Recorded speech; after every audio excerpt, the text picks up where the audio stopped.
mä promoin ihmisiä, niin mä kerron Matista yhden tapauksen. Mä tutustuin hänen sillä lailla, että hän yhdessä palaverissa alkoi kertomaan silloin maskihölmöilyaikaan niin omaa kokemustaan. Hänellä oli työpaikalla vaadittu maski. Vitsi, Matis tuli mun sankari tämän tapauksen jälkeen. Hänellä oli vaadittu maski ja hänet johtui käyttämään verstalla maskia. Ja hänet kutsuttiin tämmöiseen nuhtelupuhutteluun, missä oli esimies ja joku toinen työsuojeluhenkilö. Ja tämä Matti meni sinne jonkun toisen maan armeijan taistelukaasunaamarin päälle palaveriin. Mitä sä Matti leikit? No mä kuulin, että täällä on joku vaarallinen virus. Istui siihen pöytään ja nämä tietysti otti nokkis nämä kaksi ihmistä ja rupesi häntä mollaamaan siinä. Ja kaikkein hauskinta, Matti kertoi mulle, että kaikkein hauskinta siinä oli se, että tämä hänen kollegansa, se esimies, niin hän sanoi silleen, että miten säkin pelleilet tämmöisten paperimaskien kanssa, sä olet saakeli suodatin tekniikan tohtori. Tämmöisessä tilanteessa me elettiin, tiiäks, tämä kaikki niin viestitään mulle, että maailma on aika sekaisin, mutta Matti voi kertoa itsestä lisää ja tästä tapauksestakin, jos haluaa. Voin tarkentaa pari juttua. Tarkennan mä menen pois lavalta. Hänestä on tullut, niin kuin sanoin, hän on mun sankari ja hänestä on tullut mun hyvä ystävä ja hän on tohtorismies. Toivotetaan terveeksi. Matti, ole hyvä.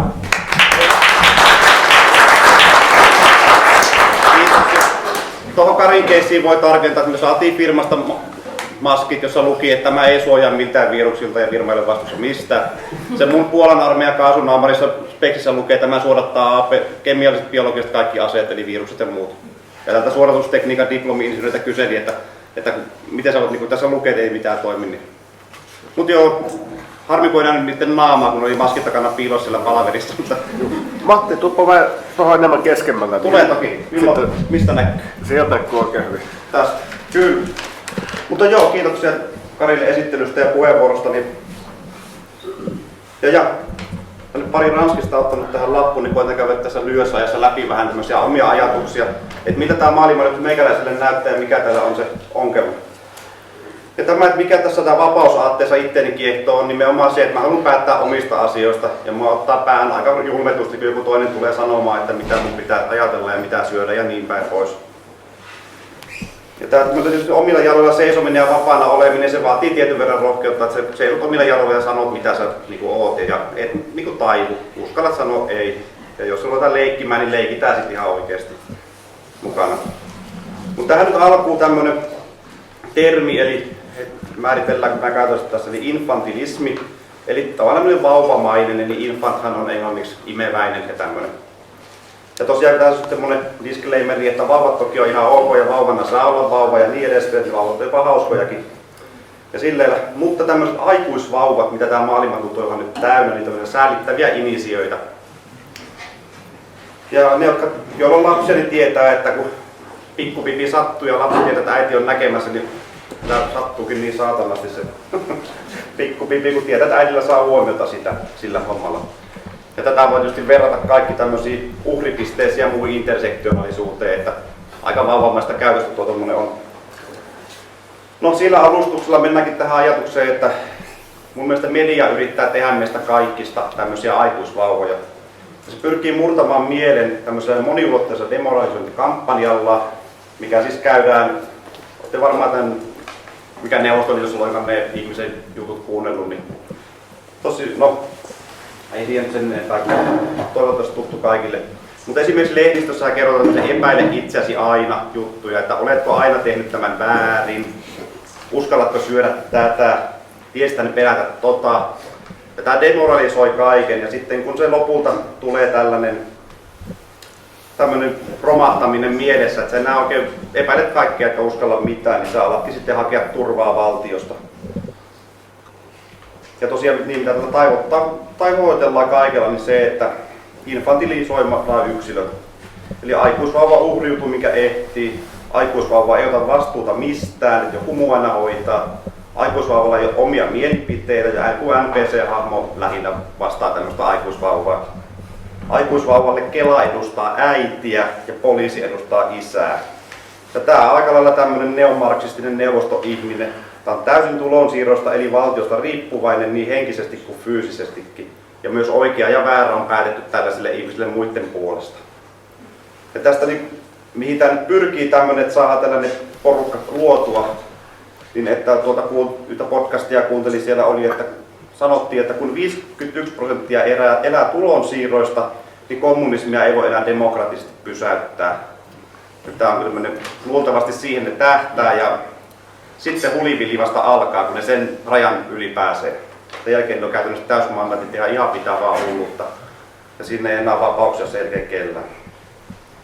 Ja tosiaan on semmoinen hauska etu, että näiden sosialistien on kyllä helppo vaalikarjaa kerätä, koska ne voi luvata näille aikuisvauvoille kaikkea kivaa uusien verovarojen kustannettujen tulonsiirtojen muodossa.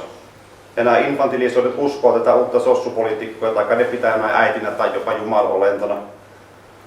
Ja tästä nyt taas tulee semmoinenkin aasinta kysymykseen, että miksi nämä ylipäätään saa äänestää? Koska tämä systeemi, jossa he nyt on äänestämässä, niin koko yhteiskunnan perustahan romahtaa, kun kaikki on saamapuolella. Että miksi kukaan enää alistuu antopuolelle siinä kohtaa, kun saamapuolella on laumanturvaa ja kivaa ja kaikki on niin nastaa yhteishenki ja ilmasta nannaa ja töfföä tarjolla niin, että kivaa on.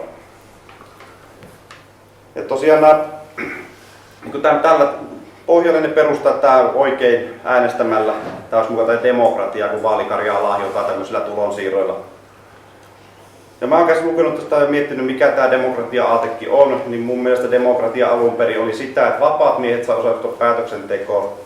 Eli se vastakohtahan voi olla, että joku despotti päättää kaikkien yli, mutta ajatus siitä, että vapaat ihmiset saa päättää omista asioistaan, niin se on mun mielestä demokratian perusajatus. Ja tämä, että määräenemmistöpäätökset, ne on tietysti kompromisseja, joita joskus tarvitaan, kun ei muuten päästä sopuun.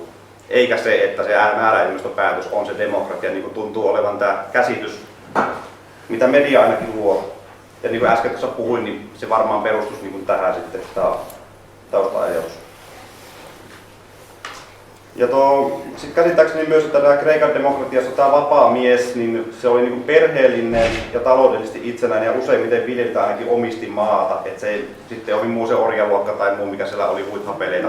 Että niillä ei ollut valtaa päättää asioista.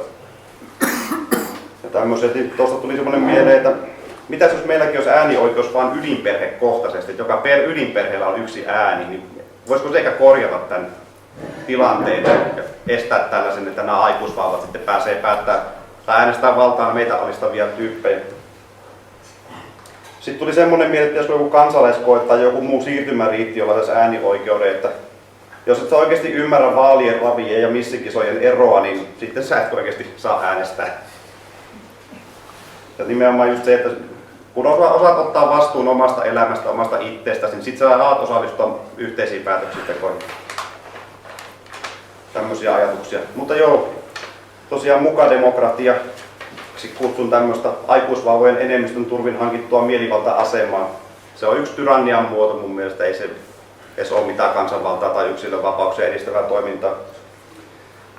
Niin tästä päästään sitten tämmöiseen kysymykseen, että entä sitten miksi olla anarkistin kannalla tai miksen ole. Että jos tämä valtio on aina vaan alistava systeemi, niin vai useimmiten miksi anarkismi toimii.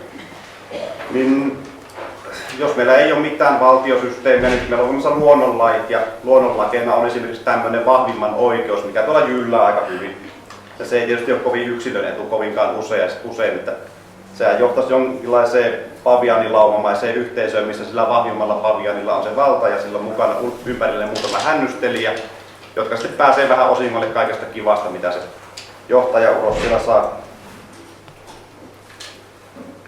Ja tosiaan olen sitä mieltä, että yhteiskunta voi suojata yksilöä tätä vahvimman oikeudelta, tämmöistä paviani-yhteiskuntamaisesta jutulta. Ja toisaalta taas yksilö tarvitsee valtiota vastaan, ettei valtio alista sitä niin vahvan perustuslain. Että tavallaan semmoinen yhteiskunta, missä ei kovin montaa lakia ole, mutta sitten ne mitä on, olisi niin kuin vahvoja. Ja se on se, mikä mulla on se ajatus. Ja tuolla vaalitekstissä, mikä mulla tuolla Vapaudelta sivulla on, niin sinne onkin kirjoittanut tämmöisen kysymyksen, että montako lakia sinä tarvitset. Mä tätä pohdin itse vähän, että riittäisikö mulle, että olisi niin valtion turvaamana, yhteisön turvaamana oikeus koskemattomuuteen ja oikeus yksityisomaisuuteen. Ja sitten muuten saisi edellä vapaasti, ja sitten turvattaa se toinen toisillemme. Että eikö se nyt sitten riittäisi. Mutta totta kai nyt yhteisiä pelisääntöjä, niin kuin liikennesääntöjä kannattaa olla. Se on muuten aikamoista kaaosta voi olla. Mutta niin kuin liikennesäännöissäkin, niin ei ne säännöt itsessään luo turvaa, vaan se, että kun sä tiedät, että kaikki noudattaa niitä, niin se luo ennakoitavuutta. Ja ennakoitavuus taas luo sen turvan liikenteeseen. Että ei sielläkään se laki ole itse tarkoitus, vaan se, että sen kautta tulee ennakoitavuutta toimintaan. Sitten taas niin kuin rikoslaki, mitä sinne voisi olla, niin tämmöinen termi löytyy näistä lakitekniikasta, että näyttäkää ruumis. Eli suomeksi avattuna, jos ei ole uhria, ei ole rikosta. Niitä uhreja toki keksitään nykyään vaikka mistä ja uhrilta kilpaa, että se on vähän niin kuin tämä koko lainsäädännön hyvä ydinkin pilataan tämmöisellä uhrimentaliteetilla aika totaalisesti. Ja sitten on tämmöistä muuta miettinyt yhteiskunnallista minkälaisia ajatuksia, niin mä rupesin semmoistakin tässä miettimään, että mä oon vissiin enemmän tämmöisen niin tasavalta-aatteen kannattaja kuin demokratia-aatteen kannattaja. Oho, ihan 1 minuutti jäljellä. Joo, eli kaikki ei välttämättä päättää kaikesta, mutta paitsi omista asioista, mutta lähtökohtaisesti. Lait pitää olla samat kaikille, niin silloin se pitäisi kelpaa rahvalle ja herrallekin. Ja sitten me keksitään korjaustoimista tähän Suomen systeemiin kevyt vallankumousmallia, että uusi laki hyväksytään vain, jos 3/4 sen hyväksyy, mutta vanha laki kumotaan, jos 1/4 niin vaatii. Tämä karsisi meiltä aika paljon lakeja pois ja sinne jäisi vain ne merkittävimmät, eli käytännössä perustuslaki ja pari muuta. Tämä kelpaisi mulle ja mä oon sitä mieltä, että tämä ehkä ajaa semmoiseen yhteiskuntaan, missä vapaat ihmiset niin saa vapaasti elää ja hengittää. Kiitos.